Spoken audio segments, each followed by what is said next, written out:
নগাঁৱৰ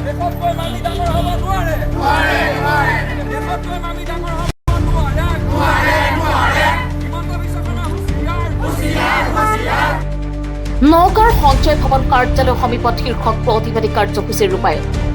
অসম প্ৰদেশ কংগ্ৰেছ কমিটিৰ নিৰ্দেশ অনুসৰি নগাঁও জিলা কংগ্ৰেছ কমিটিৰ উদ্যোগত শীৰ্ষক প্ৰতিবাদী কাৰ্যসূচী ৰূপায়ণ কৰা হয়। উল্লেখ্য যে স্বৈৰাচাৰী মুখ্যমন্ত্ৰীৰ পৰিয়ালৰ অবৈধ ভূমি হস্তগতৰ বিপক্ষে দেশতকৈ মামি ডাঙৰ নহয় আদি শ্লোগানেৰে শীৰ্ষক প্ৰতিবাদী কাৰ্যসূচী ৰূপায়ণ কৰা হয়। উক্ত প্ৰতিবাদী কাৰ্যসূচীত সাংসদ ৰকিবুল হুছেইন, বিধায়ক নুৰুল হুদাক, নগাঁও জিলা কংগ্ৰেছ কমিটিৰ সভানেত্ৰীক প্ৰমুখ্যে কৰি আন নেতাকৰ্মী উপস্থিত থাকে। আজি সমগ্ৰ ৰাজ্যখনৰ আমি কংগ্ৰেছে এক চিম্বলিক প্ৰতিবাদ মুখ্যমন্ত্ৰী ডাঙৰীয়াৰ এইকেইদিনৰ কৰ্মকাণ্ড আৰু তেওঁৰ 12,000 বিঘা মাটি যি দখল কৰিছে সেই সংক্ৰান্তত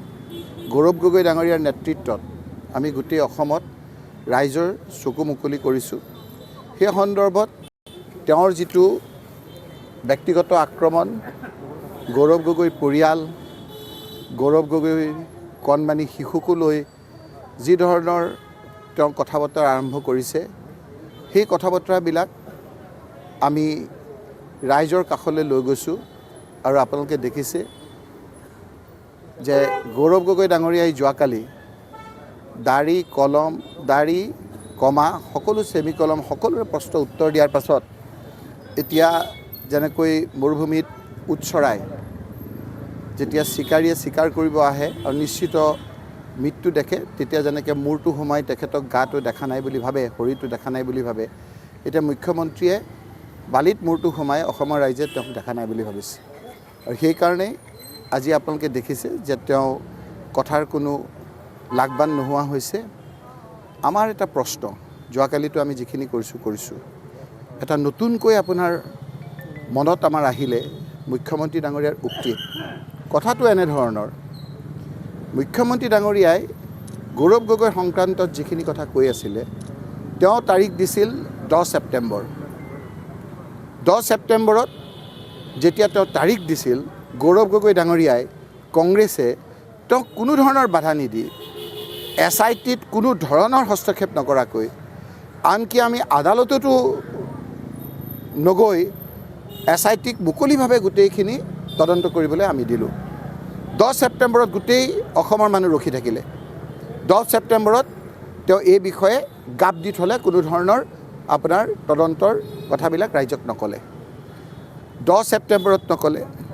অক্টোবৰত নক'লে, নৱেম্বৰত নক'লে, ডিচেম্বৰত নক'লে, জানুৱাৰীত নক'লে, ফেব্ৰুৱাৰীত তেওঁ ক'লে।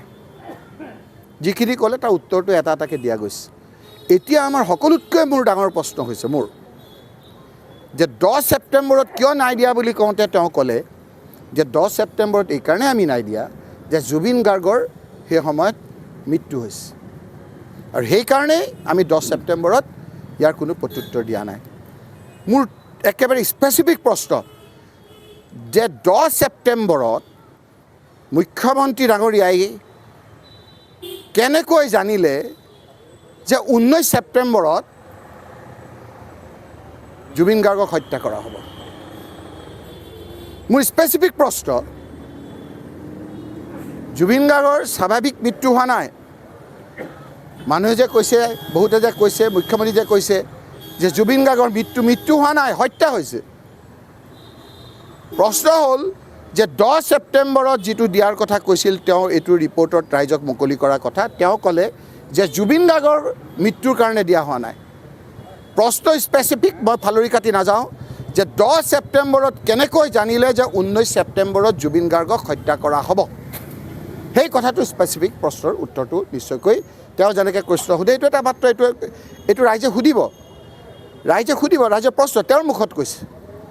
আৰু এতিয়াতো যিটো দেখা গৈছে এইকেইটা দিনত, কালিৰ পিছত যিটো দেখা গৈছে,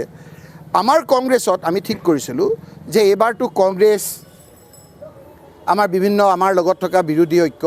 সকলো আমাৰ MLA জিকিব, জিকাৰ পিছত সকলো বহি আমি মুখ্যমন্ত্ৰী ঠিক কৰিম। এতিয়া যিটো আবহাৱা এটা কৰিছে যে মুখ্যমন্ত্ৰী ডাঙৰীয়া ইতিমধ্যে দায়িত্ব লৈছে যে যিকোনো প্ৰকাৰে হ'লেও এতিয়া আৰু মুখ্যমন্ত্ৰী গৌৰৱ গগৈ ডাঙৰীয়াক বনোৱাৰ ক্ষেত্ৰত হিমন্ত বিশ্ব শৰ্মাই দায়িত্ব লোৱা যেন লাগিছে কাৰণ তেওঁৱে এতিয়া যি ধৰণৰ কথা বতৰা গৌৰৱ গগৈ ডাঙৰীয়াক কৈছে এই কথাবিলাক কেৱল যে কংগ্ৰেছী মানুহকেইটা সাধাৰণ ৰাইজে বেয়া পাইছে সেইটো নহয় যিখিনি অৰিজিনেল বিজেপি যিখিনি হিমন্ত বিশ্ব আৰু তেওঁৰ চাৰিজনমান লগৰ মানুহৰ উৎপাতত তিষ্ঠিব পৰা নাই সেই লোকসকলেও কৈছে যে আমি বিজেপিয়ে কৰি থাকিম আমি বিজেপিৰ পৰা নাহোঁ কিন্তু হিমন্ত বিশ্ব শৰ্মাৰ অত্যাচাৰৰ পৰা পৰিত্ৰাণ পাবৰ কাৰণে এইবাৰ আমি বিজেপিৰ বিপক্ষে থিয় হৈ হিমন্ত বিশ্ব শৰ্মাক ক্ষমতাৰ পৰা আঁতৰাম গতিকে আজি আমি এই প্ৰতিবাদ আমি ৰাস্তালৈ গৈ কৰাৰ কথা আছিল কিন্তু আমাক ইনষ্ট্ৰাকশ্যন দিলে যে আজি HSLCৰ হাইস্কুল শিক্ষান্ত পৰীক্ষাৰ আজি প্ৰথম দিন মুখ্যমন্ত্ৰী ডাঙৰীয়াৰ কোনো শিক্ষাৰ্থীৰ লগত কোনো ছাত্ৰ ছাত্ৰীৰ লগত সম্বন্ধ নাই 8,000 স্কুল তেওঁ বন্ধ কৰি দিলে 8,000 স্কুল বন্ধ কৰি তেওঁ চুবুৰীয়া মদৰ দোকান খুলিলে মদাহী বনাইছে কিন্তু কংগ্ৰেছৰ এটা আমাৰ দায়িত্ব আছে কংগ্ৰেছৰ ৰাইজৰ প্ৰতি এটা দায়বদ্ধতা আছে আৰু সেইকাৰণে আমি আপোনাৰ এই প্ৰতিবাদটো আপোনালোকে চাব যে আমাৰ জিলা কংগ্ৰেছ অফিচ ৰাজীৱ ভৱনত হোৱা কথা আছিল কিন্তু একে তাৰ নাতি দূৰতে আমাৰ দশন হায়াৰ ছেকেণ্ডেৰী স্কুলখনৰ তাত হাইস্কুল শিক্ষান্ত পৰীক্ষাৰ চূড়ান্ত পৰীক্ষা হৈ আছে তাৰ প্ৰতি লক্ষ্য ৰাখি ছাত্ৰ ছাত্ৰী যাতে কোনো অসুবিধা নহয় যাৰ ল'ৰা ছোৱালীয়ে মেট্ৰিক পৰীক্ষা দিছে তাৰ অভিভাৱক তাৰ পৰিয়ালটো সেই পৰীক্ষাটোৰ লগত সোমাই যায় সেইকাৰণে আমাৰ সভানেত্ৰীয়ে ক'লে আমাৰ ৰামান্না বৰুৱা জেনেৰেল ছেক্ৰেটাৰীয়ে ক'লে আমাৰ বিধায়ক নুৰুল হুদা ডাঙৰীয়াই ক'লে আমি ঠিক কৰিলোঁ যে আমি এই প্ৰতিবাদটো আমাৰ সদৰৰ যিটো মিউনিচিপালিটিৰ আমাৰ কাৰ্যালয় আছে তাত ওচৰত কোনো কাষত স্কুল নাই আমি তাতে প্ৰতিবাদ কৰিম কাৰণ আমাৰ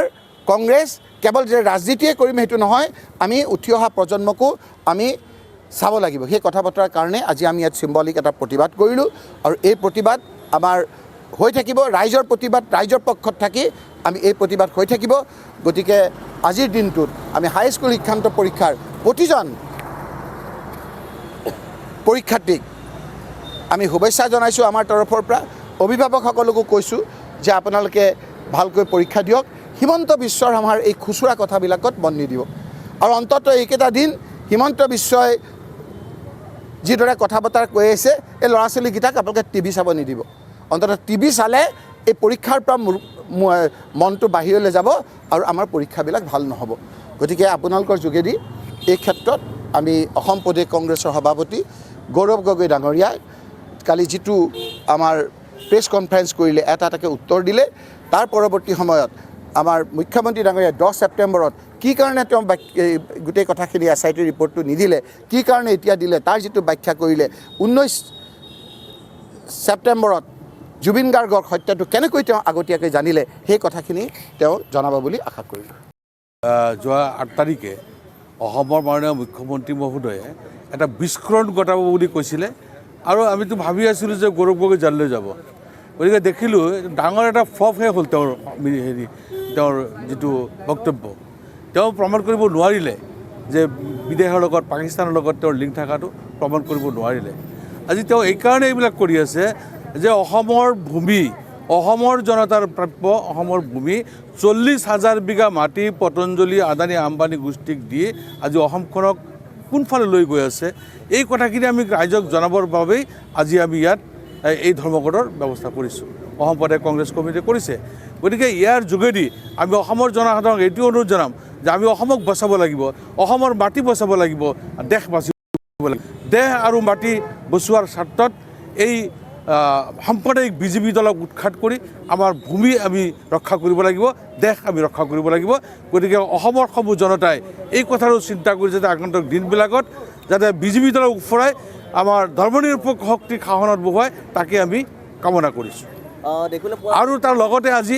আমাৰ যিহেতু হাইস্কুল সাধাৰণ পৰীক্ষা আৰম্ভ হৈছে আপোনালোকৰ সকলো চেনেলৰ যোগেদি আমাৰ অসমৰ সমূহ ছাত্ৰ ছাত্ৰীক শুভেচ্ছা জ্ঞাপন কৰিছোঁ অহাকালি আকৌ হায়াৰ ছেকেণ্ডেৰীৰ ফাইনেল আৰম্ভ হ'ব হায়াৰ ছেকেণ্ডেৰীৰ ছাত্ৰ ছাত্ৰীসকলক আমি শুভেচ্ছা জ্ঞাপন কৰিছোঁ যে শিক্ষাৰ এই প্ৰতিযোগিতাৰ পৃথিৱীখনত তেওঁলোকে ফেৰ মাৰি যাতে সফলতাৰ উচ্চ শিখৰত আৰোহণ কৰিব পাৰে তাৰে কামনা কৰিছোঁ এই ঘটনাৰ ফলত গৌৰৱ গগৈৰ জনপ্ৰিয়তা বৃদ্ধি পাইছে বুলি ভাবে নে কমিছে বুলি নিশ্চিতভাৱে গৌৰৱ গগৈ এজন সৰল শুদ্ধ আৰু প্ৰকৃত ৰাজনীতিবিদ সেইটোৱে পৰিচয় হৈছে তেওঁ কোনো ধৰণৰ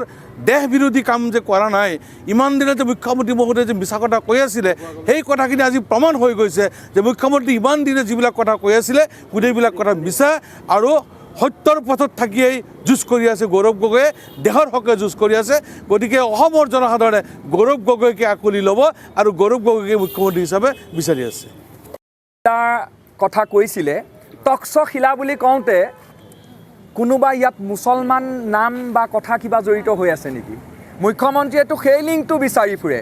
এতিয়া প্ৰশ্ন হ'ল, মুখ্যমন্ত্ৰী হিমন্ত বিশ্ব শৰ্মাই বাংলাদেশত ঢাকেশ্বৰী মন্দিৰত বছৰে দুবাৰকৈ প্ৰয়োজন সাপেক্ষে ছবাৰকৈও যায়।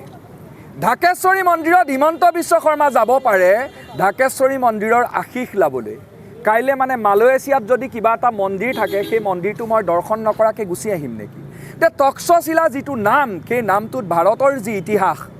ভাৰতৰ যি গৰিমা, ভাৰতৰ যি ইতিহাস, সেই ইতিহাস সম্পূৰ্ণৰূপে জড়িত থকা এটা নাম, সেই ঠাইলৈ যোৱাটো ভুল হ'ব পাৰে নেকি?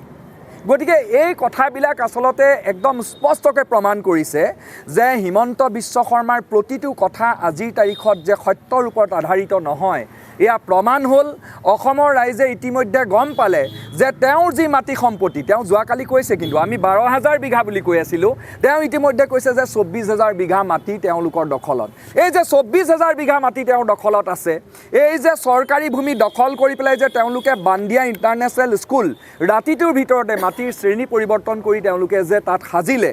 এই যে তেওঁলোকৰ আপোনাৰ এই যিখন আপোনাৰ বাণীগিৰি ৰিজৰ্ট আছে, এই যে তেওঁলোকৰ কাঞ্চনজুৰি চাহ বাগিচা আছে, এই যে ৰাধাকৃষ্ণ চাহ বাগিচা আছে, এই যে GS ৰোডত তেওঁলোকে মেকডোনাল্ড বনাইছে, এই যে ছিংগাপুৰৰ পৰা আদি কৰি পেলাই বিভিন্ন দেশত তেওঁৰ সা সম্পত্তি আছে, কেৰালাত যে তেওঁৰ হোটেল আছে, এইবিলাক কথাত ঢাক খুৱাবলৈ আজিৰ তাৰিখত যিহেতু তেওঁৰ কোনো নিৰ্বাচনী ইছ্যু নাই, গতিকে তেওঁ ভাবিছিল যে গৌৰৱ গগৈৰ নামটো লৈ কিবা সম্পৰ্ক এটা সজাই কিবা কৰিব পাৰে নেকি। কিন্তু এটা বস্তু আপোনালোকে চাব